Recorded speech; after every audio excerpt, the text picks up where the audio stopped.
যারা চাকরি রিলেটেড গুরুত্বপূর্ণ আপডেট নিউজটা দেখার জন্য ক্লিক করেছেন, ভিডিওটি দেখতে লাইক দিয়ে কন্টিনিউ করা অনুরোধ জানাচ্ছি। আসসালামু আলাইকুম বন্ধুরা, বরাবর মতো আবারও সম্পূর্ণ নতুন একটি আপডেট ভিডিও নিয়ে আপনাদের মাঝে হাজির হয়েছি।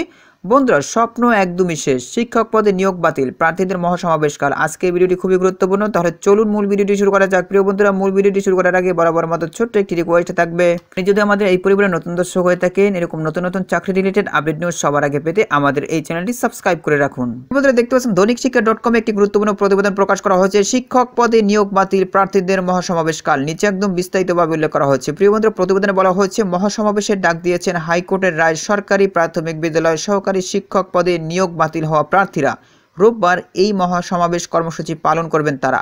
গত 13 ফেব্রুয়ারি সংবাদ সম্মেলনে ঘোষণা দেন আন্দোলনকারীরা, তবে কোথায় কখন এই সমাবেশ করা হবে তা এখনও জানানো হয়নি। সংবাদ সম্মেলনে বলা হয়, আগামী 2 দিন শান্তিপূর্ণ অবস্থান কর্মসূচি চলমান থাকবে। নারী শিক্ষিকাদের গায়ে পুলিশের হাত তোলার প্রতিবাদ এবং চাকরিতে যোগদানের দাবিতে রোববার এই মহাসমাবেশ করা হবে।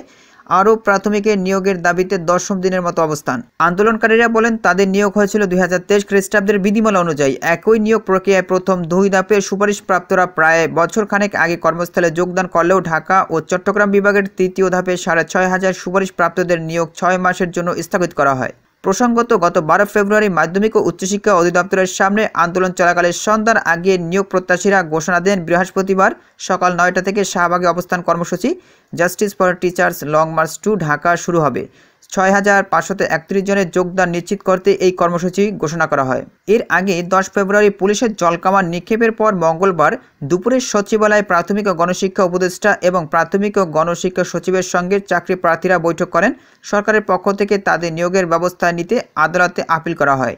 তাদের কাউকে নিয়োগ থেকে বাদ দেওয়া হবে না জানানো হলেও উচ্চ আদালতে আদেশ প্রত্যাহার না হওয়া পর্যন্ত তারা আন্দোলন চালিয়ে যাওয়ার ঘোষণা দেন। তো প্রিয় বন্ধুরা, এই ছিল মূলত আজকের আপডেট নিউজ। এই বিষয়ে যদি আপনাদের কোনো ব্যক্তিগত মতামত থেকে থাকে তাহলে অবশ্যই কমেন্ট করে জানাবেন। পরবর্তীতে নতুন কোনো ভিডিও নিয়ে আপনাদের মাঝে হাজির হব। সবাই ভালো থাকবেন, সুস্থ থাকবেন। আল্লাহ হাফেজ।